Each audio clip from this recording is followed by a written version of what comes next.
I am Ben Kitili at the KTN News Center here in Nairobi. Good evening and thank you for joining us on the broadcast. Our sign language interpreter is Meresha Owiti. KTN Prime begins right now.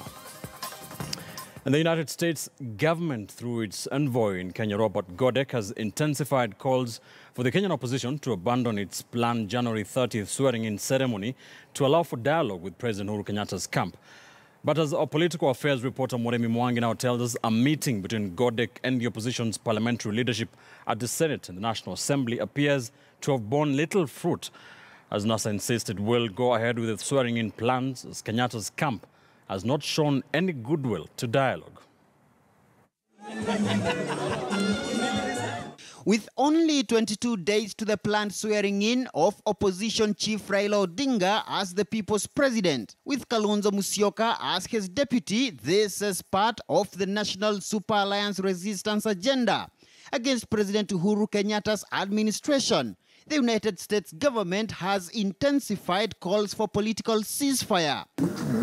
As U.S. Ambassador to Kenya, Robert Godec separately met Senate Minority Leader Moses Wetangula and his National Assembly counterpart John Mbadi on the same mission. I just want to ensure that I've heard directly from the leaders of this very important branch of government, the legislative, the National Assembly and the Senate, about what it is that they want to accomplish and what they're thinking about at this particular time. Majority of Kenyans withheld their mandate from Jubilee on 26th.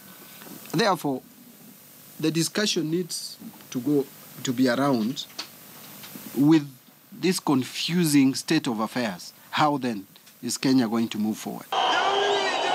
But the meeting appeared to do little at breaking the prevailing political deadlock. Last week, Godec's similar meeting with Senate Speaker Kenneth Lusaka and Senate Majority Leader Kipchumba Murkomen also turned a cropper. And I am meeting with other... And today, Mbadi and Wetangula insisted that the opposition coalition would only shelve its swearing-in plans if Kenyatta's handlers agreed to talks centered on electoral justice anchored on the nullified August 8th polls. As far as we are concerned as NASA, there were no elections on 26th of October. We still want to have elections. But that notwithstanding, any elections in the same circumstances are likely to yield the same convoluted results. The United States does remain committed, strongly committed to a national conversation here in Kenya, and we're going to continue to look for ways to support the religious leaders, business leaders, everyone who is working in that direction. No one, I think, I've not heard anyone who wants to join the government of Uhuru and Ruto.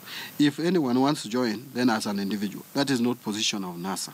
NASA's position is we want to discuss things that would progress this country. Kenyatta named 9 of his 22 cabinet secretaries on Friday last week, only a day after the Godec-Lusaka Murkomen meeting, a move interpreted in the opposition quarters as part of the Jubilee defiance to the multiple calls for speedy dialogue to cool the heat of the chaotic 2017 electioneering season. Kenyatta is expected to fill his executive in the coming 2 weeks. No. We are not interested in joining Uhuru Ruto's government. Please let that be very clear. The government we are talking about, the system of government, is whether we are going parliamentary or we are remaining presidential or we are adopting hybrid system. It does need to include questions such as independence of institutions, how to strengthen institutions. It needs to include questions such as how to ensure that the entire country feels like one country, that there is inclusivity, questions of governance. We cannot continue talking about politics. We must then move to the next level of the pillars that he has set, that is healthcare, manufacturing, food security. With only 3 weeks to the planned Odinga-Kalonzo swearing-in, the backroom attempts at dialogue are no doubt bound to continue, even as President Kenyatta